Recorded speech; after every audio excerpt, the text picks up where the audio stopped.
Good morning, everyone. I appreciate you taking the time to join, and hopefully this is a wonderful start to your weekend.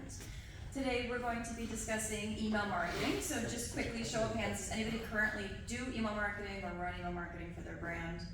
Okay, awesome. That's a lot of you, wonderful. And show of hands, anyone not running email marketing but maybe hoping to learn more about it today?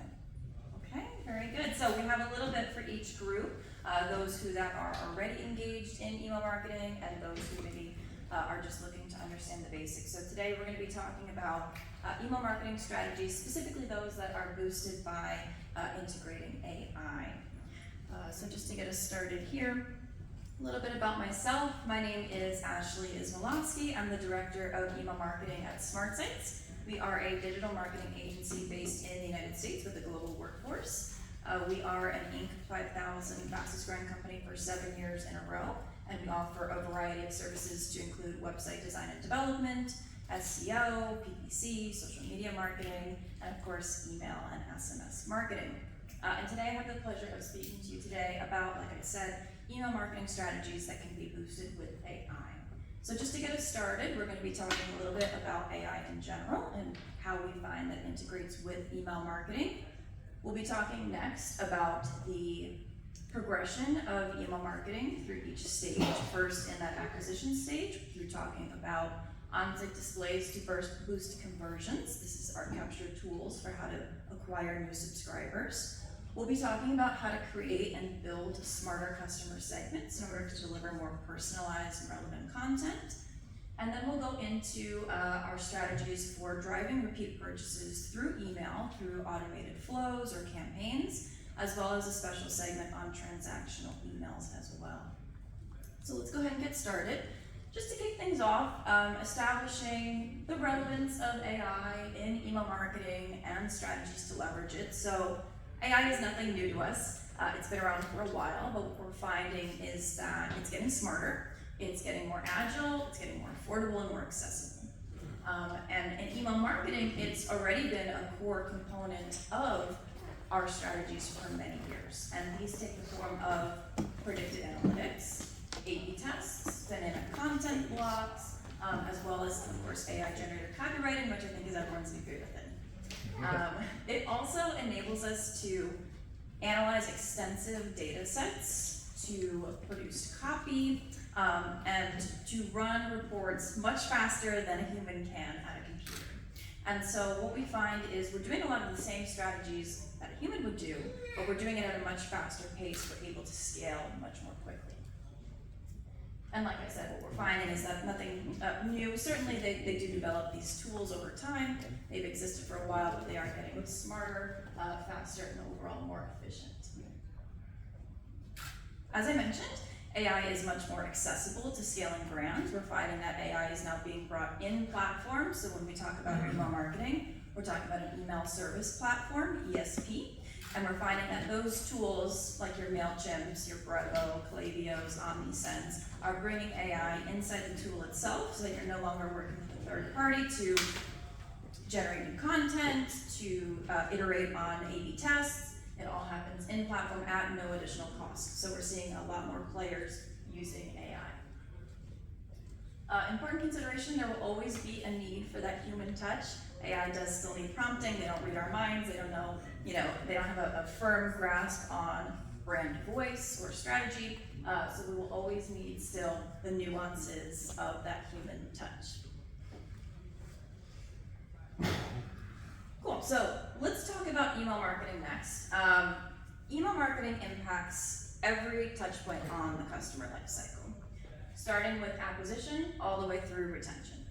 And what we see in most cases is that many marketing channels start and stop with that first conversion action, but really there's so much more value that happens in that post-purchase experience, in that retention effort, that you're really losing out on if you don't capitalize on it. So through acquisition, you're providing value in order to convince a potential customer to subscribe, in our case for email, or in any other channel to drive that conversion action. Conversion in this case can be to make a purchase, to submit a form, contact you in some way through phone or contact form, build a lead, and ultimately what you want to do in this first half is build trust, deliver on that first conversion action, so that you access the post-purchase experience to promote cross-sells, to generate reviews, and of course resolve any customer complaints. And then retention comes in. Retention is when you can build that brand loyalty, drive repeat purchases, and ultimately create brand advocates. So we're going to talk about all 4 of these stages today, starting of course at the top with acquisition. So with acquisition, we're first going to be talking about on-site displays. In our case, these are tools that play a crucial role in capturing the visitor's subscription information, so it would be an email address, in order to grow your existing database of customers and remarket to them time and time again. So where this is most valuable is, you heard me mention other marketing channels. Let's say you're running a paid ads campaign or SEO or social media or affiliate marketing, influencer marketing, what have you. They do a really great job of driving traffic to the website. You have eyes that are looking at content there, and ultimately they're either compelled or they're not to take action. What on-site displays do is they actually increase the likelihood of that website visitor taking that desired action on their first visit. And if not, they incentivize a way to collect their information in order to continue to keep them in your network to receive that first-hand content from you. So a couple different ways you can do this through on-site displays. We have your pop-ups, which I think we're most familiar with. Those are the annoying sometimes things that will pop up and say, hey, put your email in for 10% off. Or they'll give you another really great incentive.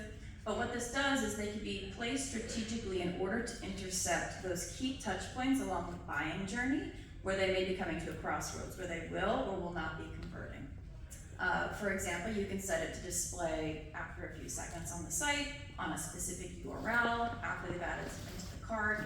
And when you drive that with that personalized touch, we find that you have a much higher success level in getting that content submitted. Banner displays are also great. Those are more embedded forms on your site. We usually see them at e-commerce sites at the top. It says free shipping with your $50 order, or subscribe now and save. So that would be another great example of a less disruptive approach that we can use. Countdown timers create that sense of urgency in order to display a time-sensitive offer, get them to act more quickly in order to, again, collect that subscriber data. Exit intent overlays are also a very effective way to recover and prevent abandoned carts on e-commerce websites, or browse abandonment in the case of a more B2B or a lead-driven business as well. That would pop up upon exit intent. So on mobile, you can move your mouse up to the right-hand corner to press the back, or if you hit back on your mobile device, it will say, hey, before you go, don't forget you have something in your cart, don't forget you've engaged with this great piece of content, don't forget you haven't signed up yet, in order to kind of, again, intercept that user before they leave on their first visit. And then with AI, we're seeing much more popularity in chatbots. So we're probably all familiar with live chats on websites. I use them whenever I need to make a return because I don't want to talk to a real person. But chatbots are also a really great way to engage with users while they're still on the site, even before they've converted, even before they've made a purchase. They offer 24/7 availability, so even during the late night hours, you can program them to pop up to intercept if someone's been stuck on a page for a long time, maybe has shuffled through a couple, we'll use e-commerce, couple sizes of a t-shirt and they can't quite decide, to say, hey, we've noticed you've taken XYZ action, do you need some help? Can we help you with that? Do you have a question? And that can really be the difference maker in converting on that first visit and maybe needing a couple more visits down the line. They offer instant responses, like I said, reduce cart abandonment, and of course offer an interactive engagement which ultimately boosts that personalization that's so important. Talking about on-site displays, the goal here is not only to capture that subscriber data in order to remarket to them later, it's also so that you increase that likelihood of that conversion action taking place on that first visit. And in the case of an e-commerce site, you can actually facilitate this through those on-site displays through pop-ups or embedded forms or exit intent pop-ups in order to drive AI-generated product recommendations. So this can be based on their browsing behavior, items that they've viewed or added to the cart.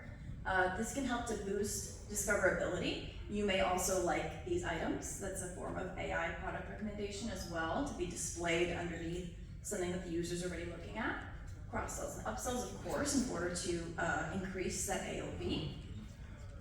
It offers real-time adaptation as well, so you're not delaying a message until after they've checked out or after they've abandoned the site. It's in real time, so they can either view an item, add to cart, and in a moment, in a few seconds really, it will display, hey, you'll also like this, to kind of increase that scroll depth on the page and also make them go further and further into the website to discover other pages. It also, of course, enhances the user experience by providing that more personalized touch, much like a salesperson would in a brick and mortar. They would show you around and they would ask you questions about yourself. And in this case, we don't necessarily need to ask any questions because really their browsing behavior does tell the story. And then of course, dynamic display formats. This can catch attention like we talked about. There's a number of different ways this can be displayed on the site. So really cool stuff, kind of top of funnel to acquire or get that first time traffic to subscribe. So let's talk about the importance of data for a second. And this will be paired with a conversation about data compliance and privacy, as I know that's going to be a very big topic in a number of sessions today and tomorrow. Email marketing collects first and zero party data. And so what we mean by that is information that is either inferred or directly given by that user. So in the case of an email address, that's a user directly giving to your brand their email address for the purposes of marketing or transactional messages.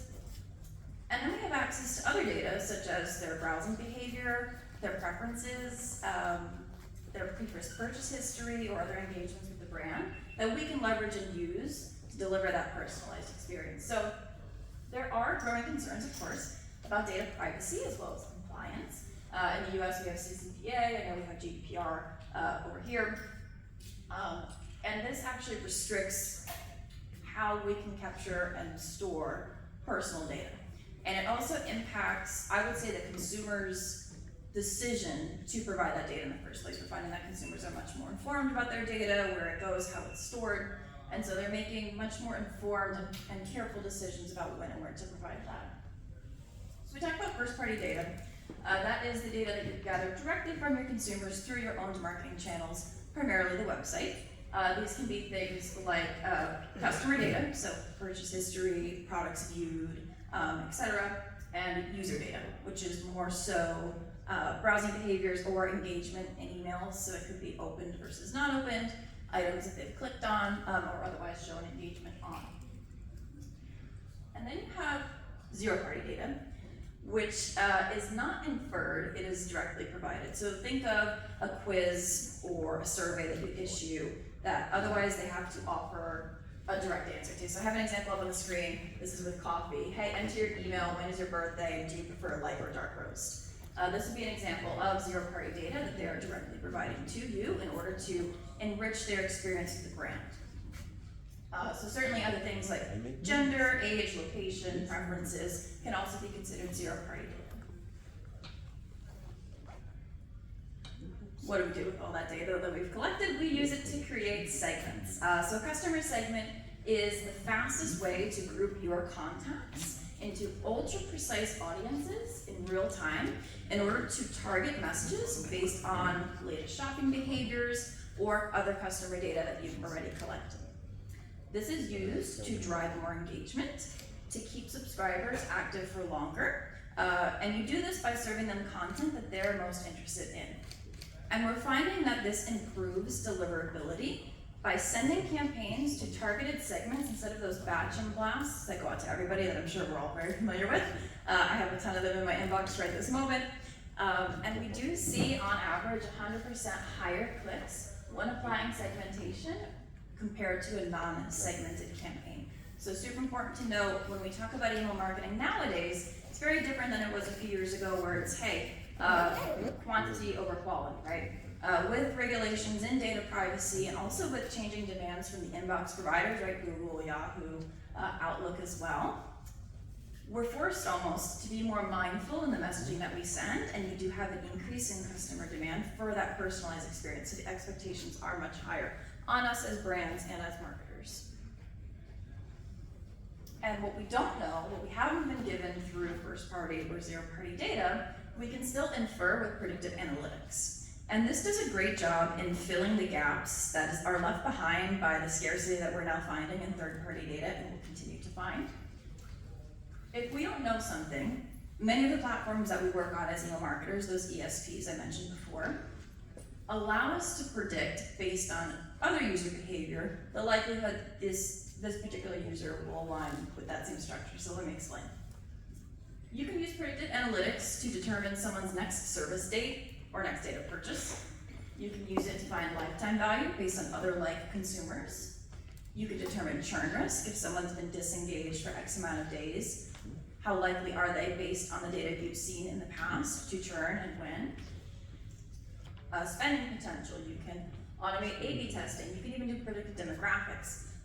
The program that I have on the right here, this is through Klaviyo, which is a very popular ESP for e-commerce brands, and they can actually predict gender based on a database of first names that they have uploaded, which is really cool. So my name's Ashley, and that's highly likely to be female, although there are also male Ashleys.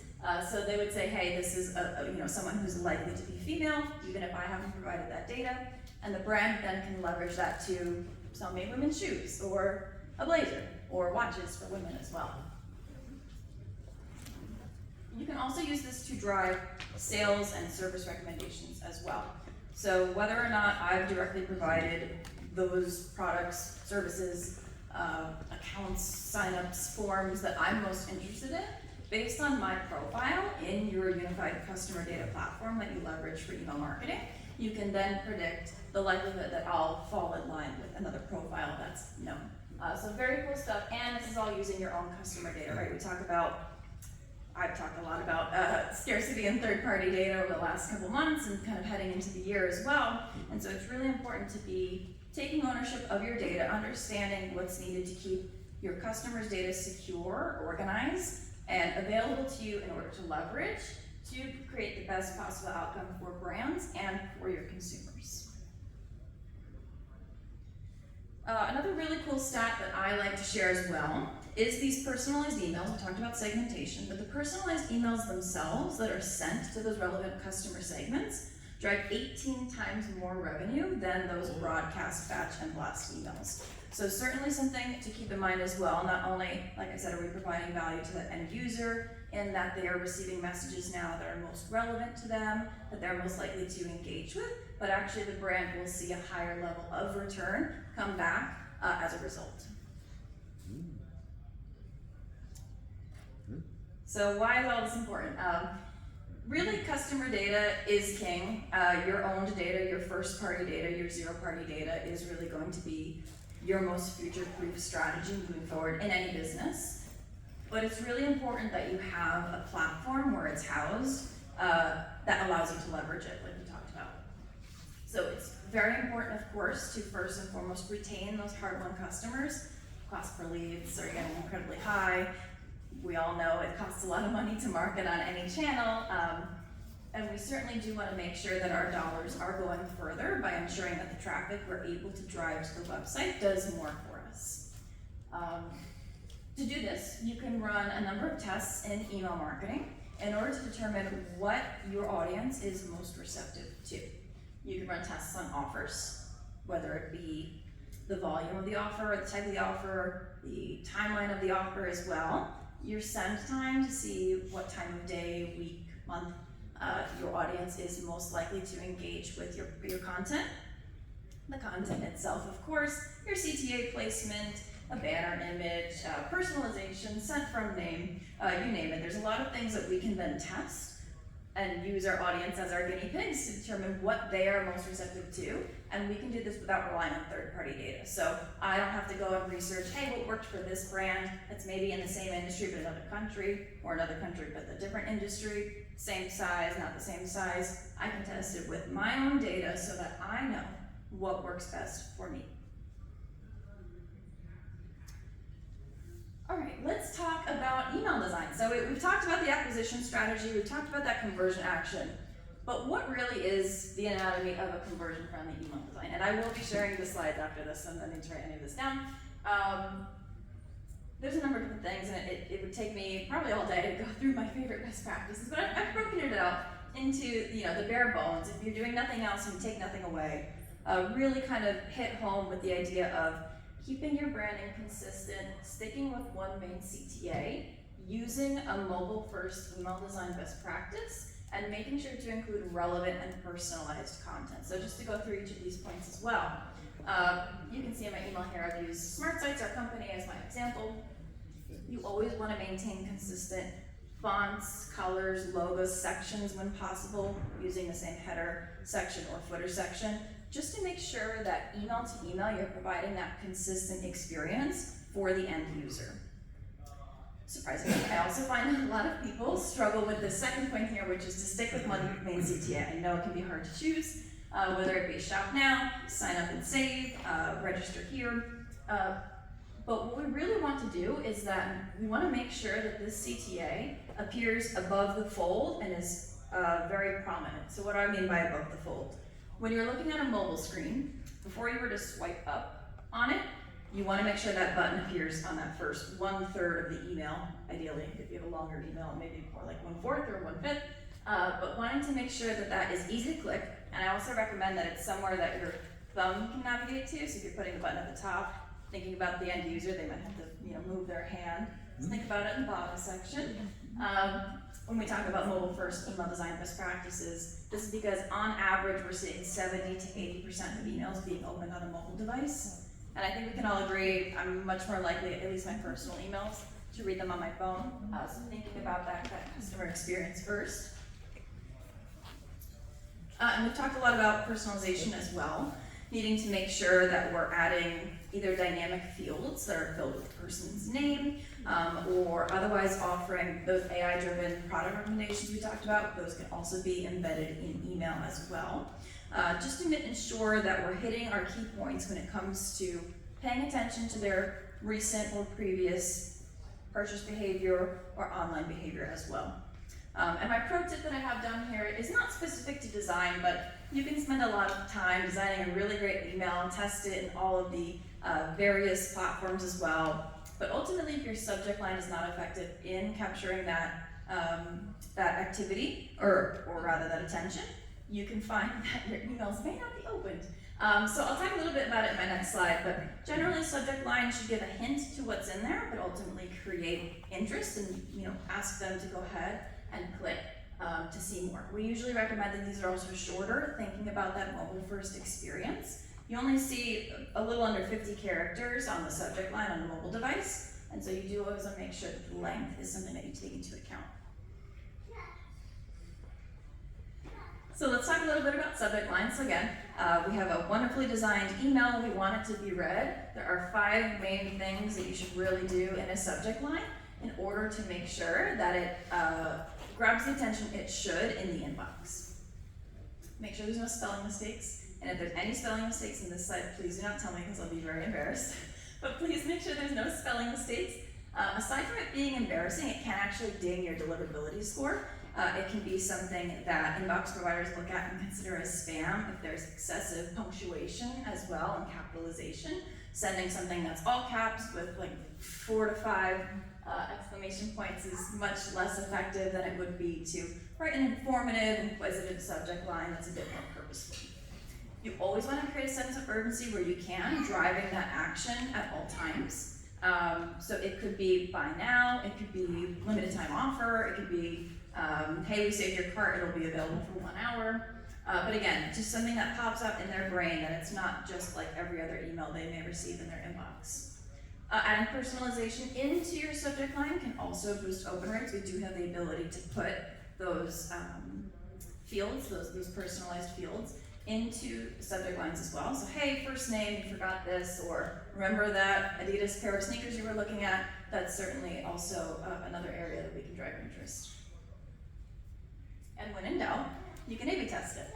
A/B tests are a marketer's best friend, but certainly for email marketing, we use them in just about everything.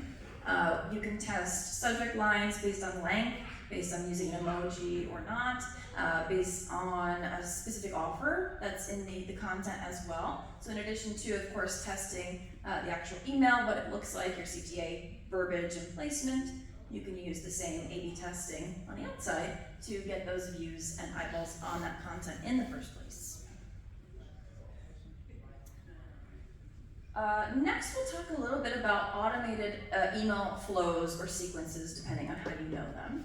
This is really your best friend, and this is where you can increase your customer lifetime value most effectively. So while it's great to be sending out campaigns throughout each month, throughout the year, for time-sensitive offers or for new product launches or special announcements, these flows are what hit most closely to those key touch points along the customer journey that we talked about at the top of the presentation. Specifically, we'll pay attention most to the post-purchase activity. Prior to that, it's really great to send out, your cart abandonment or browse abandonment and welcome series to welcome new subscribers to your list. But afterwards, you want to make sure that you retain that same level of engagement that you had for that first conversion as you do for the second, third, fourth, and onwards. Number of different ways you can do this, very similar to those on-site displays. You can also drive cross-sell or upsell offers in email as well. This is after the fact, so this would be after a purchase is already made. You can say, hey, we hope you're loving your new pair of sneakers. We just got these in, we think they'd be awesome, or don't forget your leather cleaner, what have you. We also see a lot of positive influence on a simple thank you message. Hey, we really appreciate your business. Here's 10% off on us next time. Or thank you for being, a member for 6 months. You've unlocked this, special item or special permission. Review requests can also be really great, not only for the engagement that they receive in the email itself, but also for the potential synergies it can create between your other marketing strategies that can utilize reviews, whether it be in search engine result pages where you can display 5-star reviews or on site, or any other business listing that you have. It's always really great to have more reviews where you can, because you can certainly leverage that data in other places. Service reminders, product reminders, subscribe and save reminders. Hey, you're almost out of your shampoo that you order every 3 months. Or if it's a car, hey, come in for maintenance, don't forget your oil change. Are also really great touch points that are a bit mindless and can be done all in the background. That's the beauty of these, right? They're not really things that we're sitting on the back end and pressing send every time. They can be timed to send out when a user meets a specific trigger, completes a certain activity that suggests that it's time for some of these messages to be sent. So for us, it's a big time saver and a huge value add for that end user. And then finally, we talked about brand loyalty. We talked about retaining customers and driving repeat purchases through retention efforts, and a lot of that does come through referral or VIP programs. And so we find that when you reward your highest value customers, they will come back and they will come purchase more because they feel valued by the brand, they feel empowered, and they're more likely to tell their friends about it, right? Still today, the best marketing we have is word of mouth, and so if they're enjoying their time with your brand, they're sure to tell their friends, and we can certainly incentivize a lot of that by offering a VIP program, which you can trigger based on either purchase amount or time with the company or subscription length, whatever it is. But certainly we want to make sure that we're rewarding those highest spend customers and encouraging those who are not as highest spend to increase either the AOV or their lifetime value. And then we'll talk lastly about transactional emails. So for some brands, there are restrictions on email marketing. However, you will always have the opportunity, or I shouldn't say always, you will usually have the opportunity, for transactional emails. Your order confirmations, your subscription confirmations. Hey, thank you for signing up. You can certainly send a confirmation email because that is someone who has, completed the necessary verifications or account sign up with your brand in order to facilitate a transactional-based email. These do receive significantly higher engagement rates when compared to standard email campaigns. Think of your order confirmations, your shipping confirmations. I can't remember the last time I ignored either of those emails. I'm very on top of my orders. When I have something out for delivery or just got an order, I'm always going to be looking at it. So just taking my own experiences and applying that to the strategies I recommend for brands. Remember that these are highly visible campaigns that you do want to make the most out of. A couple different ways you can do this. You can incentivize subscribers with those AI-driven product recommendations we talked about. in the case of e-commerce, hey, you've already bought these shoes, here's some new shoes. In the case of subscription services or account creation, you can mention your referral program there. Hey, follow us on social media, or check out these other things that our brand's working on. So really utilizing that real estate that you have in that transactional message to promote other things can be a very great value add for brands. And then we talked about the importance of first and zero-party data and how to collect this. This is a wonderful opportunity. If you're not on a website platform that enables a post-purchase survey natively on site, you can embed this in your transactional emails as well. How did you enjoy the process? Do you have any questions for us? Would you come back and buy again? Would you like to leave us a review? It can be incredibly valuable to gain that real-time insights into your customers' preferences, and also to identify your best marketing channels. Where did you hear from us is a very common question that I still always see. And I mentioned how much higher the open rates are. So the average open rate for an order confirmation, a shipping confirmation, or other similar transactional emails is 70%. And this is actually pretty conservative because I've seen them go up to like 85 or 90. On average, I would be so very happy with a 30 or 35% open rate on my marketing email in most industries. And so you really do see that this is, twice, sometimes 4 times as much as we see average engagement in those email marketing campaigns. So certainly very valuable real estate for us as email marketers. Okay, so let's put it all together. We talked about email and AI. I really do believe that they're a winning team. They work so well together to extend the other's capabilities, always with that human touch, to analyze data sets, detect patterns, and also to make predictions and provide those real-time updates. Winning subscribers on their first website visit can be increased, that likelihood can be increased by utilizing on-site displays. That could either drive action directly on that first website visit, or retain that customer, collect their information in order to market to them again later. So important to take ownership of your customer data. Use a customer data platform that is unified, that has an API or other integration capabilities in order to push that data towards channels that can leverage it, like Google Ads or through email marketing channels. And then with your strategies themselves for email marketing, we want to remember that email is a great place to drive repeat purchases, not just that first conversion action, but those second and onward conversions that happen afterwards. This is used to increase your customer lifetime value. And most importantly, because it's a channel that marketing emails are a little bit more restrictive than transactional messages are, and truly that is your opportunity to cultivate brand loyalty when you are dealing with a very difficult industry.